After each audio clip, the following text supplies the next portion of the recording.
In this video, you can see I'm going to work out some problems from section 5.1 and 5.2 of our text. 5.1 and 5.2 involve the area problem, that's section 5.1, where we begin the discussion of what is the definite interval, where does the definite interval grow from, what's its origin. Then in 5.2, we get our definition of the definite integral, and we get all of our definite integral properties. So I'm going to pick out some problems from 5.1 and 5.2 that do not look exactly like the problems I did on the instructional videos. So in 5.1, I'm going to focus on the problems 17 through 21. Now I'm not going to do all the problems from 17 to 21, but I'll do a few of the problems from 17 to 21 to give us an idea of how to attack those types of questions. So we'll start with problem 17.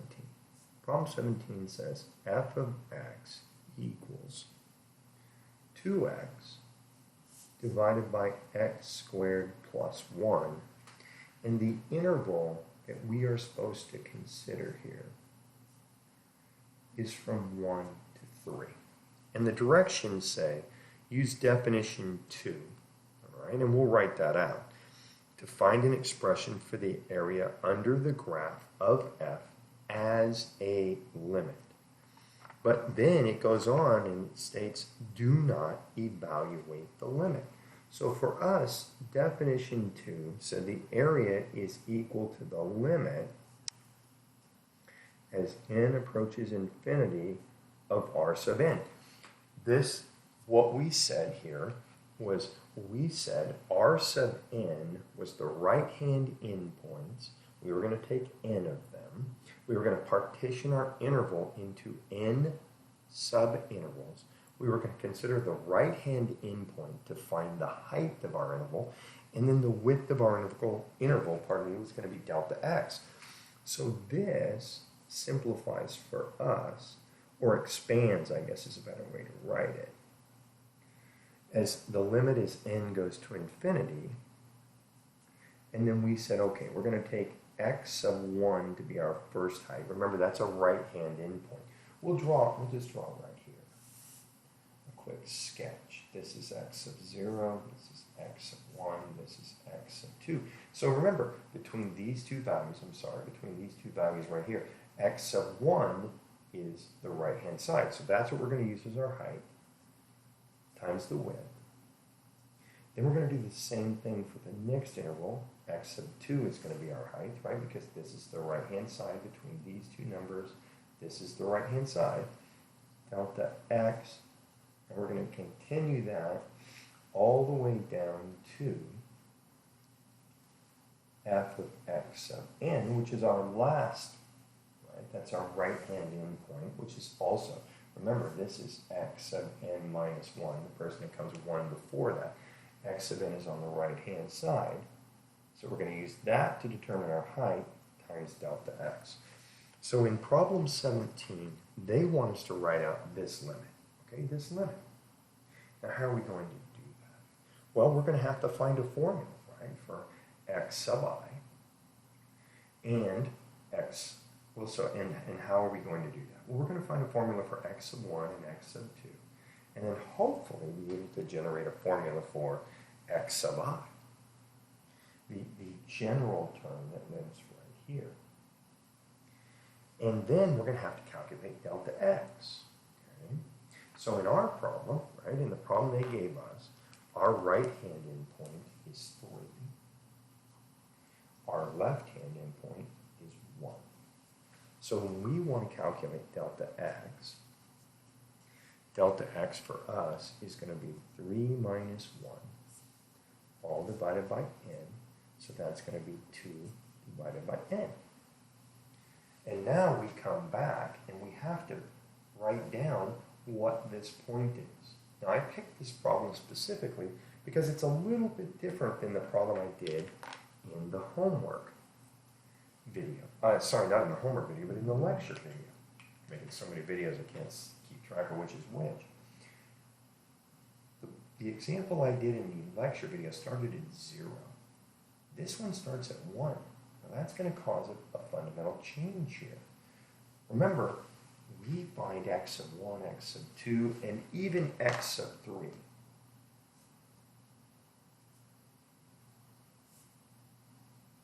So we can establish a pattern that we can use to calculate x of I.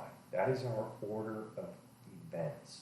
We find these three, we use these three to establish the pattern to find x of I, and then we check at x of n. Right? And I go over that in detail in the video in section 5.2. So, what value is this? Well, we have decided that this distance right here is 2 divided by n. And we have decided that this distance right here is 2 divided by n. And this distance right here is 2 divided by n. That is our delta x. So that is our change in x. That is the width of our partition. Now we need an expression for this. We're starting at 1 and we're moving 2 over n. Now the important thing for us to realize here is we're starting at 1. We're not starting at 0. We're starting at 1. So if I start at 1 and move 2 over n, I land at 1 plus 2 over n. I have to take into account that this is not a 0. If I just wrote 2 over n, 2 over n is down here on the number line. This is 1. 2 over n is way smaller than 1. So it's 1 plus 2 over n. Now who is this going to be? Right?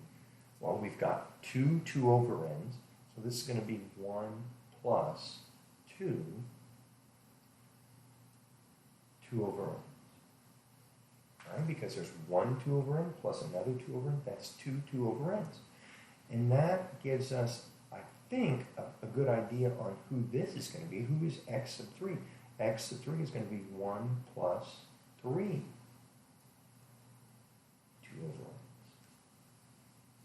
Now, using those to establish a pattern, we are supposed to, right, the purpose of these first three is to allow us to find the expression for x of I. And how are we going to do that? Well, we're going to notice that there's a 1, and a 1. Everybody gets a 1, so we're going to get a 1 plus.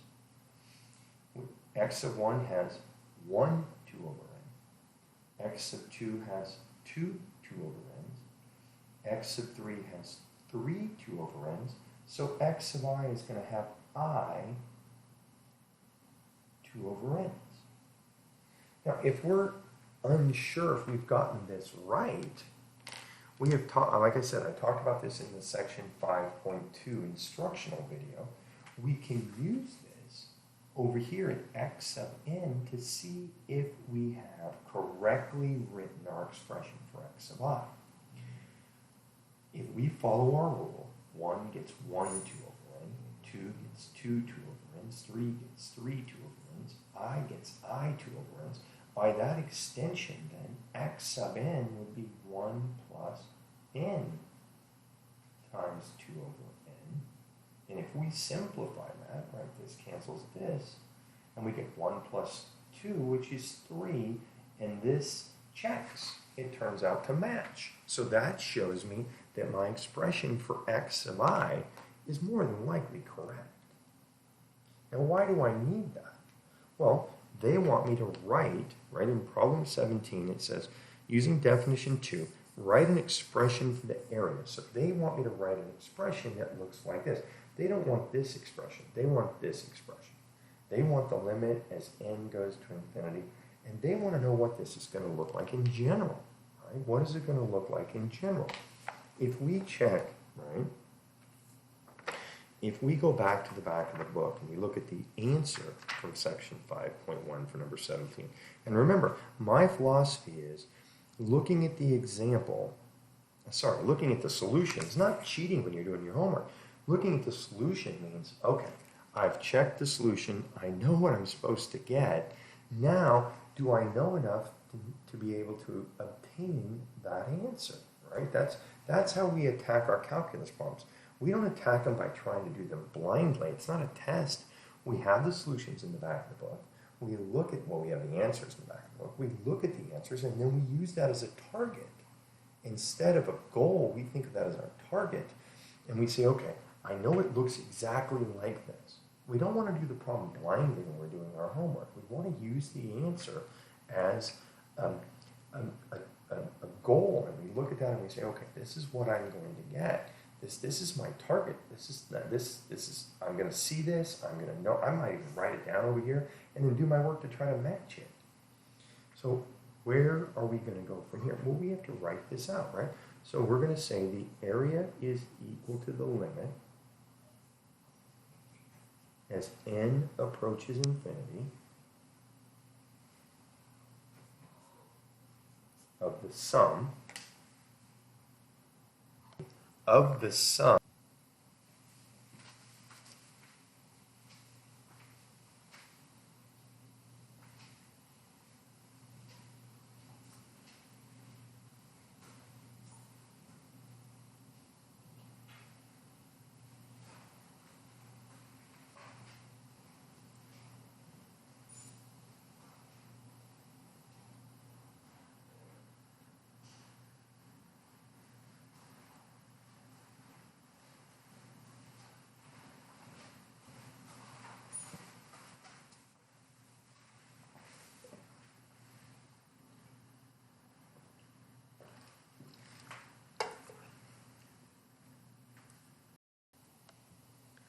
Okay, to speed up this video a little bit, I went ahead and wrote out problem 18. I wrote the interval for problem 18. Now, problem 18 goes from 0 to 7. Sorry, not 0, 4 to 7. It goes from 4 to 7. So I wrote out my interval. I calculated my delta x. My delta x was 7 minus 4, right-hand endpoint minus left-hand endpoint, divided by n. I got 3 over n. I came over, and I knew that that meant each subinterval was 3 over n. So I labeled those, 3 over n, 3 over n, 3 over n. Now, just like in problem 17, this problem doesn't start at 0, does it? It starts at 4. So my first x sub 1, my x sub 1 is going to be 4 plus 3 over n. Now what am I going to do for x sub 2? Well, for x sub 2, I have 3 over n plus another 3 over n. So I have 4 plus 2 3 over n's, don't I? Because it's 1, 2. What about x sub 3? What are we going to get here? Well, we're going to get again a 4 plus, and now we have 1, 2, 3, 3 over n's. And remember, these first three are here to establish a pattern so we can write down our general term, our x sub ith right-hand endpoint. And we think 1, 3 over n, 2, 3 over n's, 3 over n's, 3 over n's, pardon me. This is going to be 4 plus I times 3 over n. Now that's our proposed general expression. Now how do we know if we got that right? We come over here. This is x sub n. Using this as our template, we would have 4 plus n 3 over n's.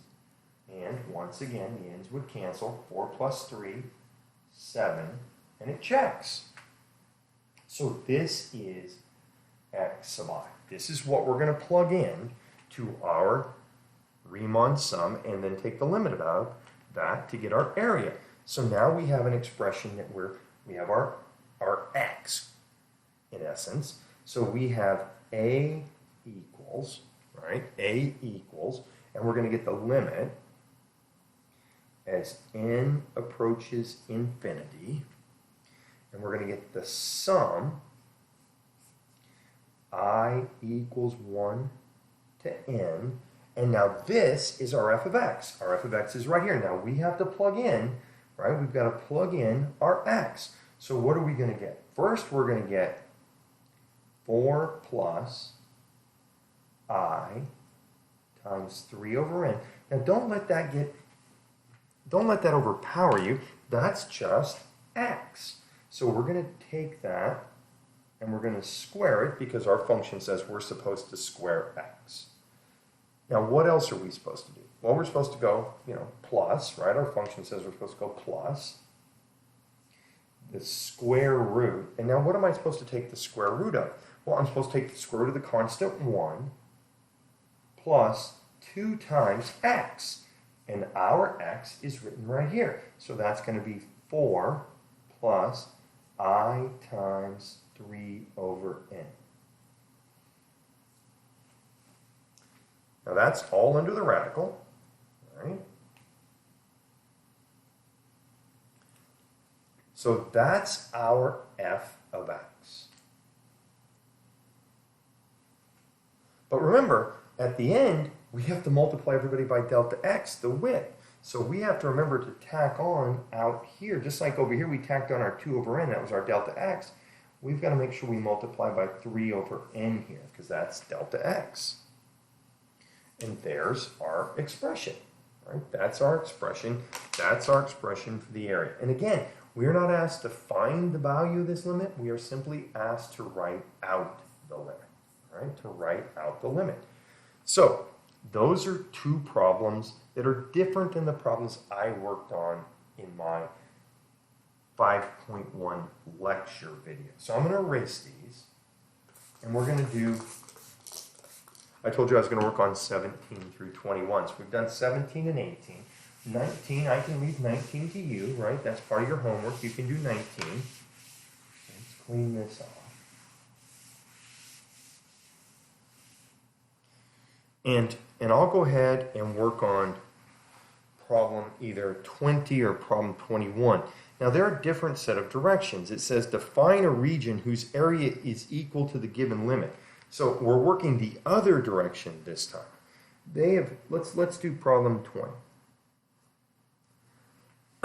So in problem 20, they've given us the limit as n approaches infinity of the sum I equals 1 to n of 2 over n times 5 plus 2i over n to the 10th. And what are we supposed to do with this? We are supposed to, again, I'll read the instructions. Determine a region whose area is equal to the given limit. Do not evaluate the limit. That's not what they want us to do. They don't want us to evaluate the limit. They don't want us to find the area. They want us to tell them, what's our function? Okay, what's our function? So that's what they want to know. And what is our interval upon which we are asked to find the area? There's our function. And that's the function. And now, so under this, I'm supposed to find the area expressed by this from where to where. That's what they're asking me to do here. Where do I begin? Where do I end? So if we just approach this problem in exactly the same manner we approached the previous one, we're going to start with our interval. Now the problem we have here, right, is we don't know the endpoints. We know this begins at x sub 0. We know it ends at x sub 1. Sorry, x sub n. We know there's an x sub 1. We know there's an x sub 2. We know there's an x sub 3. We know there's an x sub I. In fact, we know who x sub I is. If we take a look at our problem here, this is delta x. This is our f of x. So if we look at our problem and we think how this is constructed, right? How did we get to this Riemann sum with a limit out in front? Well, we took delta x times f of x. That's what definition 2 in section 5.1 tells us we're going to do. We're going to take the height times the width. So we know what delta x is. We know our delta x is 2 over n. Now we also know that's b minus a over n. So from there, what do we know? We know b minus a equals 2. All right? We know that. Now we don't know what b is. We don't know what a is. This could be 10. This could be 8. right? This could be 0, this could be -2. We don't know the values yet, but we know the span. We know the width of this right here, don't we? We know the width of this is 2. Now, what else do we know? Well, we know delta x is 2 over n. If we know delta x is 2 over n, then that means this is 2 over n. This is 2 over n. This is 2 over n. It's kind of it's a logic puzzle problem that they've given us here. We're working backwards, and right backwards is often a lot more, to be honest with you, a lot more enjoyable than working forwards. So what do we know here, right? We know x sub I. Maybe we can figure out who x sub I is. Look, now we don't know what number goes here.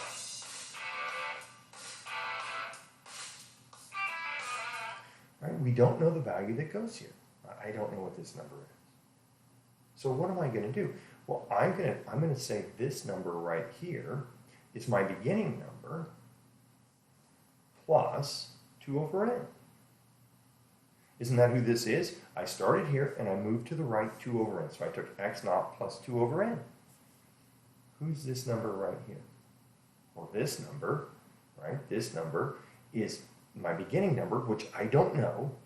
So that's going to be x naught plus 2 over n. Using that logic, this number is going to be x naught plus 3 over n. Now that's very similar to what we did in problems 17 and 18. And from there, we were able to come to the conclusion of, okay, so x of 1, 2 over n, x of 2, 2 over n's, x of 3, 2 over n's, x of I is going to be x naught plus I, 2 over n's. That's what we've come to. And the only difference between this and problem 17 and problem 18 is in problem 17 and problem 18, we knew x naught. We don't know x naught yet. Or do. Because what did we do? Where did this limit come from in problem 17 and problem 18? That's why we did 17 and 18 first. 17 and 18, they gave us the function, they gave us the interval. We had to discover this on our own, and this was our x. We plugged this into the function.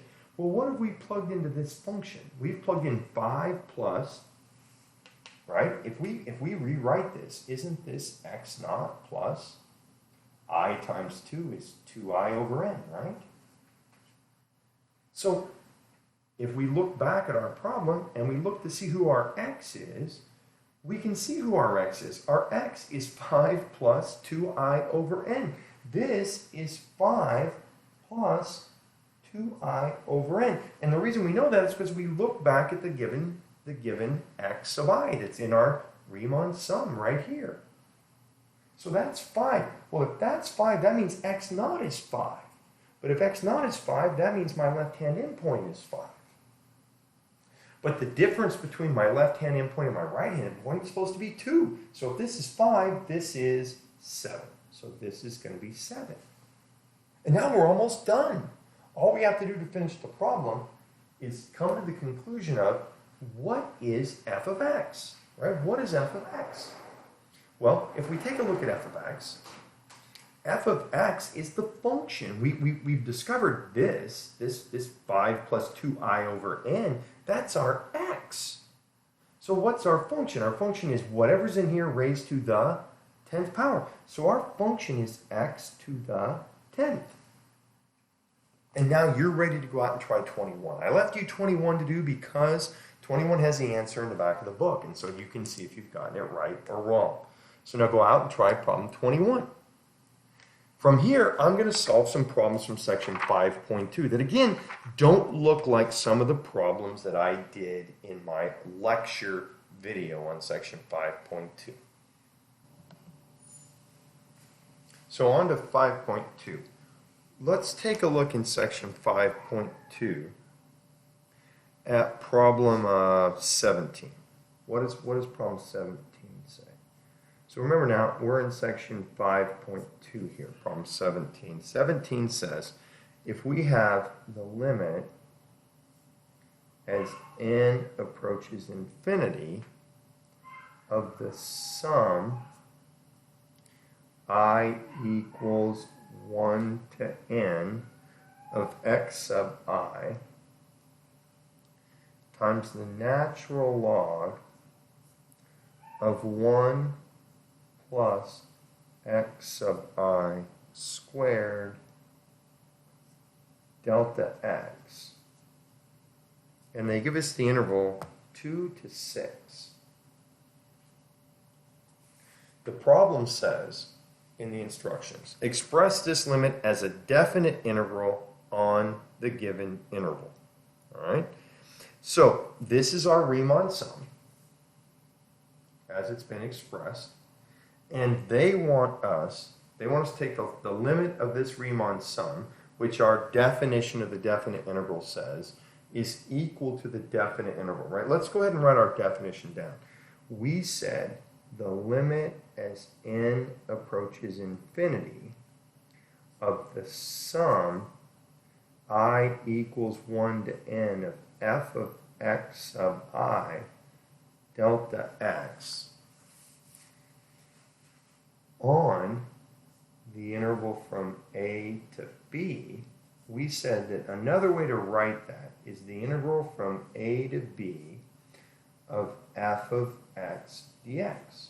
This is our definition of the definite integral. And they want us to apply that definition to this problem to write it as a definite integral. They want us to re-express this, the limit of this Riemann sum, as a definite integral.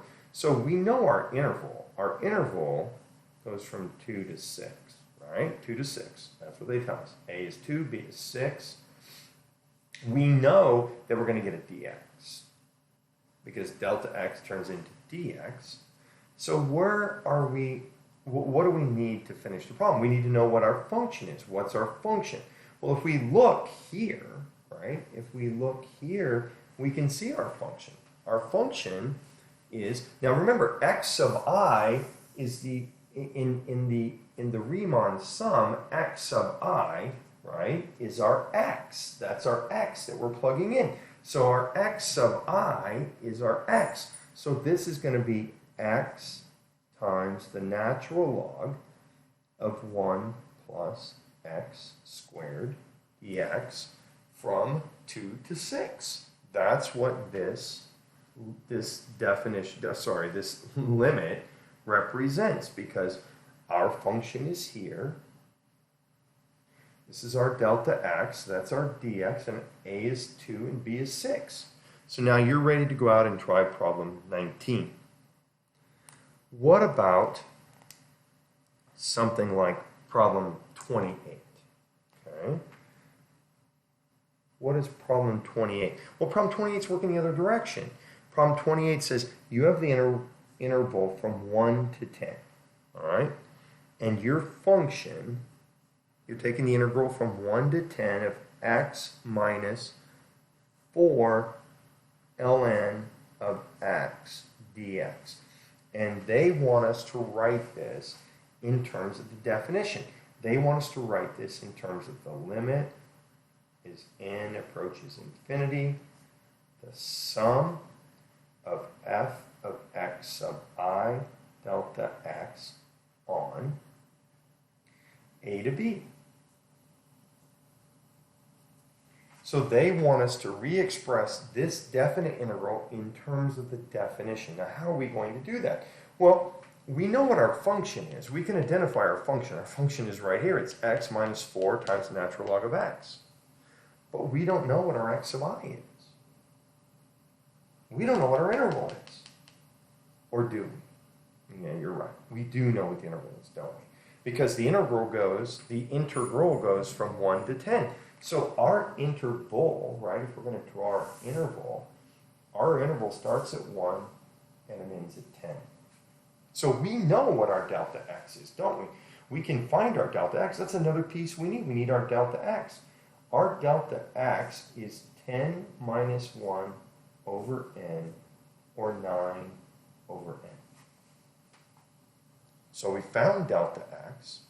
Now what do we have to do? Well, we're going to follow the same pattern, the same steps that we used on the last few problems. We've got to find x sub I. We know what x sub 0 is. X sub 0 is 1. We know what x sub n is. X sub n is 10. How are we going to find x sub I? Well, we're going to use these first three to build a pattern. We're going to propose that pattern for our x sub I, and we're going to check it over here on x sub n and hope that we get 10. So remember, we just calculated that the width of this is 9 over n. And the width of this, 9 over n. And the width of this, 9 over n. Now our beginning is at 1. So our first value here is 1 plus 9 over n.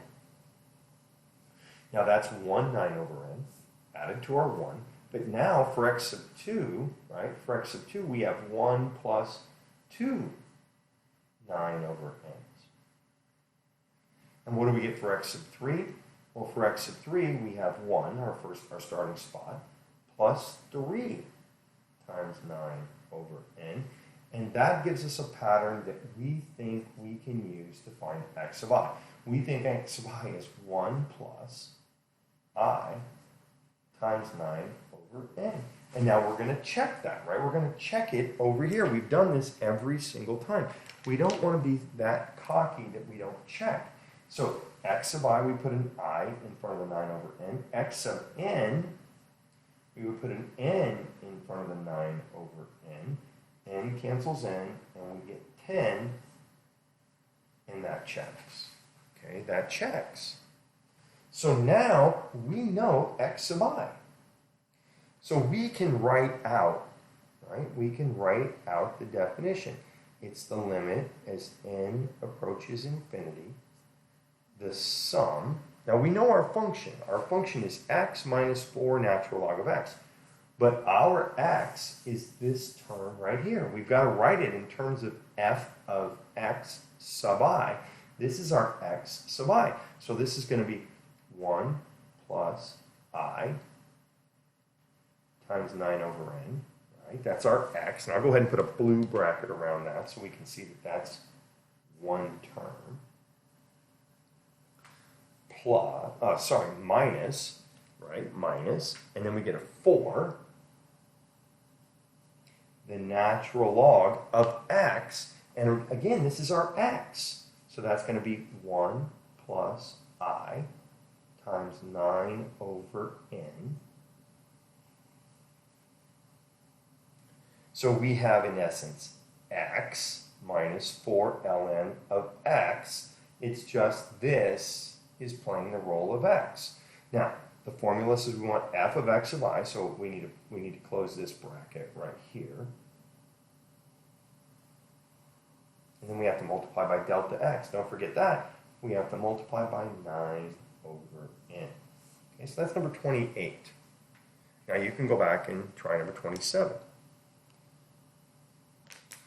So let me clean this off. Okay.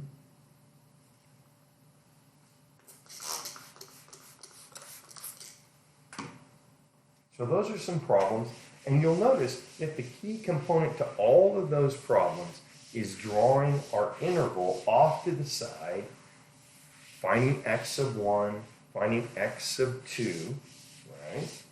And then using x sub 1, x sub 2, and x sub 3 to build our pattern for x sub I.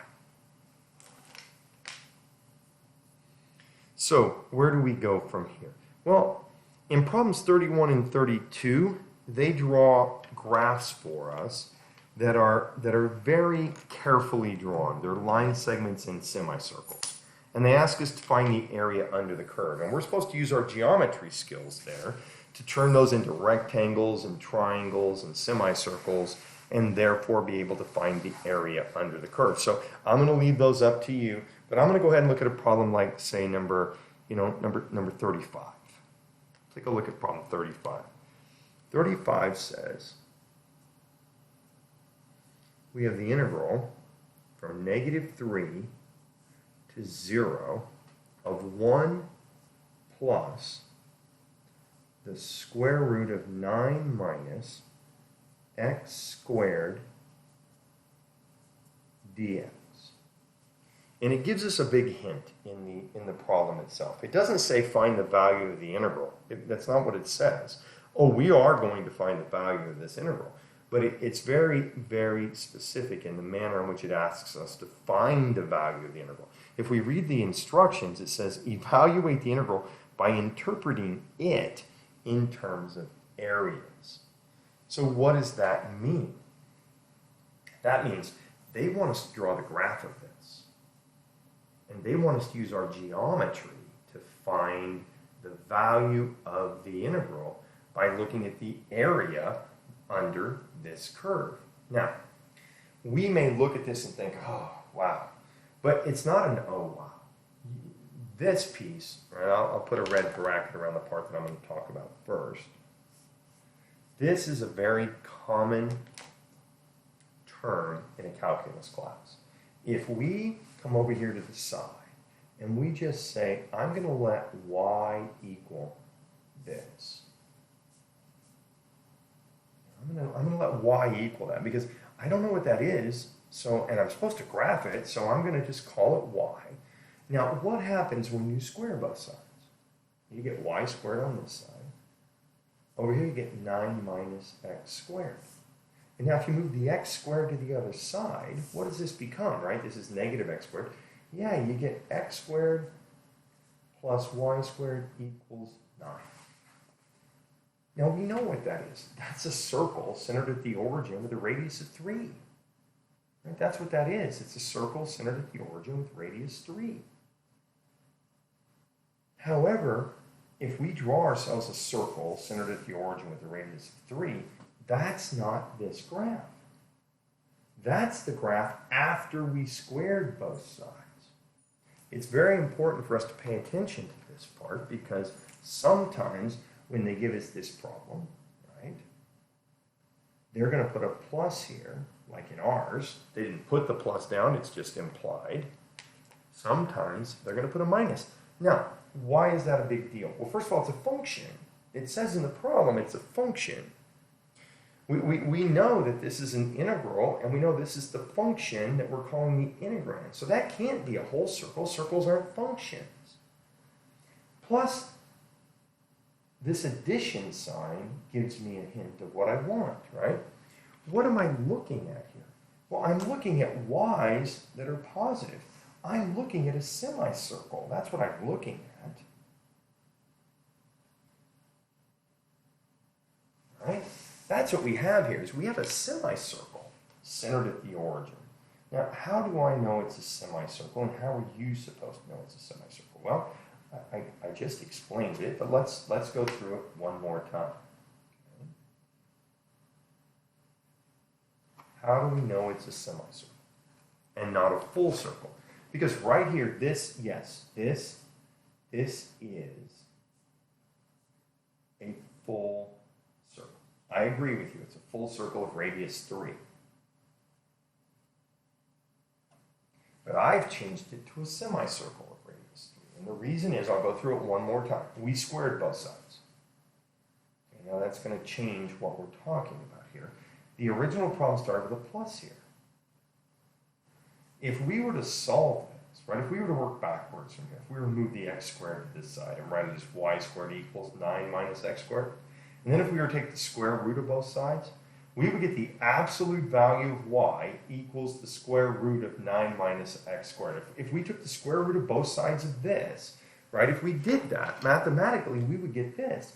We would get absolute value of y equals the square root of 9 minus x squared. Because the square root of y squared is not y. It's the absolute value of y.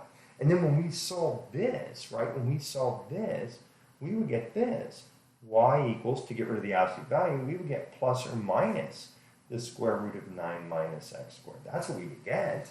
And we didn't get that. Now that is the full circle. That's the blue is the full circle. The plus or minus means I want the y values that are positive, that are on my circle, and I want the y values that are negative. The negative y values are down here, aren't they? And that would allow me to complete my circle. But our problem says plus, not plus or minus. So I need the positive y values. Those are the positive y values up there. So that's how I know I have a semicircle. Now, they want me to find the area under this curve by interpreting it as a geometric area instead of integrating this. So what did they do, right? What did they do? Well, they added 1. We know what happens when we add 1 to a graph. When we add 1 to a graph, the graph shifts up 1, doesn't it? So this isn't the semicircle we have. The semicircle we have starts 1 above, right? 1 above the x-axis. So the semicircle we have looks like this.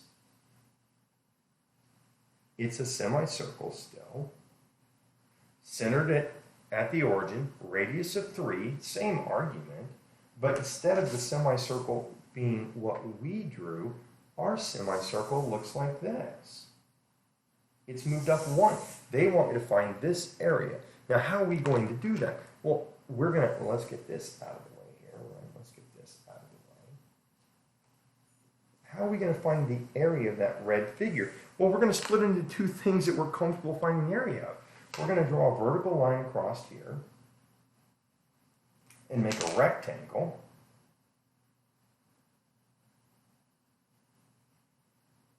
Right? We have a rectangle. Now remember, they only want us to go from -3 to 0. So they want us to find the area of this rectangle, whose height we shifted the semicircle up 1. The height of that is 1. We know the height of that. And then, what else do they want? They want the area of 1/4 of this circle right here, right? They want the area between -3 and 0. -3, 0 is here, so they want the area of this semicircle right here. Now, we know how to calculate those, right? Those are things we learned in geometry or even back in elementary school. We know the area of that rectangle. It's 3, right? That's 3 by 1, so that's going to be 3 times 1. Go ahead and write that out. Make it look like we're doing work. Plus, we're going to add on the 1/4 of a circle, so we have 1/4. And then the area of a circle is pi r squared. So we have pi. And our radius, we decided, was 3, so that's 3 squared. So we get 3 plus, right, that's 9 pi over 4. So that's how we find the answer to number 35. We draw the picture, and we interpret it using our geometry, the area of our shapes. Now that's how we do the rest of the problems. Problem 33 and 37 both work just exactly like problem 35. Okay. What else do they give us? Well, they give us problems 40, 41, and 43. So what am I going to do? I'm going to do problem 42, right? And that'll help you do problems 41 and 43 along with problem 40. I know 42 is not assigned, but these are very important problems, and I'd like you to try to work them out. So problem 42 says if the integral from 0 to 9, I'm sorry, that's the wrong problem. Problem 42 says if the integral from 1 to 5 of f of x dx is 12, okay? And the integral from 4 to 5 of f of x dx is 3.6, find the integral from 1 to 4 of f of x dx. Okay. Find the integral from 1 to 4 of f of x dx. Now, how are we going to do that? We're going to make a sketch. And we're going to make a sketch. Now, we know nothing about our function except it goes from 1 to 5. So here, here's some function, draw it right here. We'll call this 1. We'll call this 5. Now, what do we know? We know the area of this piece from 1 to 5. That's what the integral is, right? It says the area of this piece is going to be 12. This is going to be 12. This whole piece is going to be 12. It tells us that right there. The integral from 1 to 5 is 12. And so we'll just write a big 12 in blue right there like that. That area is 12. What else does it tell us? Well, it tells us the piece from 4 to 5. Now 4 is right here, right? This is 1, then here's 2, then here's 3, and then here's 4. The piece from 4 to 5. The piece from 4 to 5. This piece right here, this piece at the end. This piece has an area of 3.6. That area is 3.6. That's what it says. That's what the integral from 4 to 5 of f of x, oh my goodness, fail miserably. The integral from 4 to 5 of f of x dx equals 3.6. That's what that means. It means the area under the curve from 4 to 5 is 3.6. Well, what do they want us to find? They want the area under the curve from 1 to 4. Well, look at our picture. The whole thing, the whole blue area is 12. This area at the end is 3.6. So we know what this is going to be. It's going to be the entire area, 12 minus 3.6. 12 minus 3 is 9. 9 minus 0.6 is 8.4. So that's using our integral property. It says if you have the integral from a to b of f of x dx, you can split that up from a to c plus c to b. All right, that's what that's using, is that integral property right there. So now you're ready to try problems 40, 41, and 42. All right, and that takes us to the end of the homework in section 5.1 and 5.2. I hope these problems help you complete your homework, and everybody have a wonderful day.